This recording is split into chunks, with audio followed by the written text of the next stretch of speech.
Hello guys, welcome back to my YouTube channel. Spoorthi Gowda YouTube ಚಾನಲ್ಗೆ ಸ್ವಾಗತ ಸುಸ್ವಾಗತ. ಸಿಂಪಲ್ ಆಗಿ ಮತ್ತು ಸಖತ್ ಟೇಸ್ಟಿಯಾಗಿ ಪೆಪ್ಪರ್ ಡ್ರೈ ಹೇಗೆ ಮಾಡೋದು ಅಂತ ನೋಡೋಣ ಬನ್ನಿ.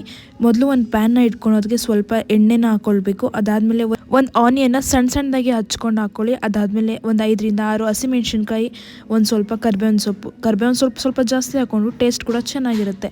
ದೆನ್ ಅದಾದಮೇಲೆ ಒಂದು ಅರ್ಧ kg ಚಿಕನ್ನ ನೀಟಾಗಿ ತೊಳೆದಿಟ್ಕೊಂಡಿದ್ದೀನಿ. ಸೊ ಅದನ್ನು ಆ್ಯಡ್ ಮಾಡ್ಕೊಳ್ತಾ ಇದ್ದೀನಿ. ಅದು ಸ್ವಲ್ಪ ಬೆಂದಾದಮೇಲೆ ಅರಿಶಿನ ಪುಡಿ ಮತ್ತು ಉಪ್ಪನ್ನ ಹಾಕ್ಕೊಳ್ಬೇಕು. ದೆನ್ ಅದಾದಮೇಲೆ ಸ್ವಲ್ಪ ಶುಂಠಿ ಬೆಳ್ಳುಳ್ಳಿ ಪೇಸ್ಟ್ನ ಆ್ಯಡ್ ಮಾಡ್ಕೊಳ್ತಾ ಇದ್ದೀನಿ. ಅದು ಸ್ವಲ್ಪ ಶುಂಠಿ ಬೆಳ್ಳುಳ್ಳಿ ಪೇಸ್ಟ್ ಎಲ್ಲ ವಾಸನೆ ಹೋಗಾದ್ಮೇಲೆ ನಾವಿಲ್ಲಿ ಒಂದೇ ಒಂದು ಲೋಟ ಆಗೋಷ್ಟು ಚಿಕ್ಕ ಲೋಟದಲ್ಲಿ ನೀರನ್ನ ಹಾಕ್ಕೊಳ್ಬೇಕು. ಚಿಕನ್ ಪೂರ್ತಿಯಾಗಿ ಬೇಯಬೇಕು, ಹಾಗೆ ನೀರೆಲ್ಲ ಸುಂಡೋಗಬೇಕು. ದೆನ್ ಅದಾದಮೇಲೆ ಪೆಪ್ಪರ್ ಪೌಡ್ರನ್ನ ಹಾಕ್ಕೊಳ್ತಾ ಇದ್ದೀನಿ. ಇದನ್ನೇ ಮೇನ್ ಅಂತ ಅಂದ್ಕೊಳ್ಳಿ. ಪೆಪ್ಪರ್ ಪೌಡ್ರಲ್ಲಿ ಎಲ್ಲ ಇರೋದ್ರಿಂದ ಅದನ್ನೇ ಹಾಕ್ಕೊಳ್ತಾ ಇದ್ದೀನಿ.